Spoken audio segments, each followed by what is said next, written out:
పూరా local. Jubilee hills by elections వస్తున్నాయి కాబట్టి ఈ ఏరియా నుంచి ఎవరు గెలిచే అవకాశం ఉందంటారు? ప్రజల మద్దతు ఎవరికి ఉంది? ప్రజల మద్దతు అంటే ఇప్పుడు రన్నింగ్ కాంగ్రెస్ పార్టీ ఉన్నాయి కదా మేడం, కాంగ్రెసే వస్తుంది. సెంటర్లో కాంగ్రెస్ ఉన్నాయని, ఎందుకంటే వాళ్ళ చేతిలోనే ఉంటే పవర్ ఉంటుంది అన్నీ. పథకాలు అందుతాయి. ఎందుకోసం కాంగ్రెసే వస్తుంది.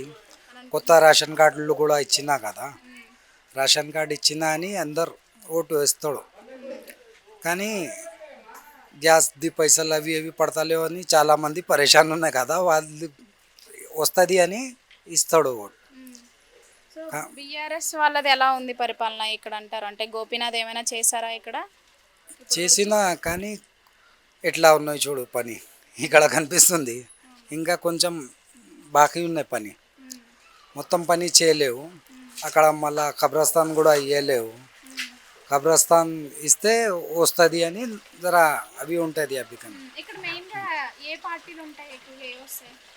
కాంగ్రెస్ పార్టీ వచ్చేస్తుంది మేడం. ఇప్పుడు సెంటర్లో ఉన్నాయంటే మనకి సెంటర్లో కాంగ్రెస్ పార్టీ లేకపోతే బీఆర్ఎస్ వస్తుంది. అవి ఉన్నాయి, బై ఎలక్షన్ కదా ఇవి.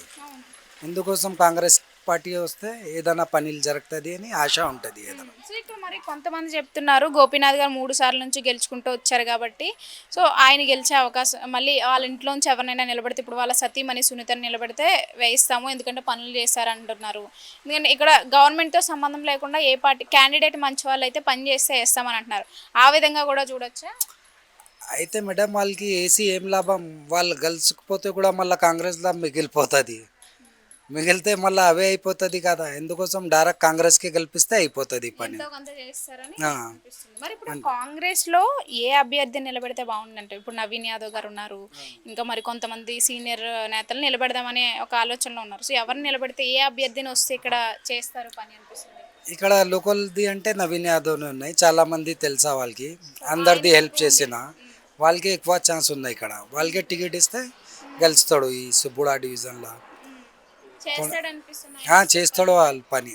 ఫస్ట్ ఎంఐఎంలో ఉన్నాయి అప్పటి నుంచి అందరిది పని చేస్తున్నా. వాళ్ళకి ముస్లిం సపోర్ట్ కూడా ఎక్కువ ఉన్నాయి నవీన్ యాదవ్కి, ఎందుకోసం వాళ్ళకే ఇవ్వాలి టికెట్ నవీన్ యాదవ్కి. ఇప్పుడు అంటే ఇక్కడ కాంగ్రెస్ బీఆర్ఎస్ఏ కాకుండా మిగతా పార్టీలు బయట ఏమైనా కొత్త పార్టీలు వస్తే ఛాన్సెస్ ఏమైనా ఉన్నాయి అంటే? ఇప్పుడు తీన్మార్ మల్లన్న వచ్చారు, కవిత కూడా బీఆర్ఎస్ నుంచి సెపరేట్ అయిపోయింది కాబట్టి కొత్త పార్టీ పెట్టి ఒకవేళ ఇక్కడికి వస్తే ఏమైనా ఛాన్సెస్ ఉన్నాయి వాళ్ళకి? ఏం లేవు మేడం ఛాన్స్. ఈ పార్టీ రెండే పార్టీకి ఛాన్స్ ఉన్నాయి, కాంగ్రెస్ బీఆర్ఎస్. కొత్త పార్టీకి ఉంటే కొంచెం ఓటు వస్తుంది, ఓటు ఖరాబ్ అయిపోతుంది. అవి కూడా కొంచెం తక్కువ వస్తుంది ఓటు, కానీ వస్తుంది కొత్త పార్టీకి. ఎందుకు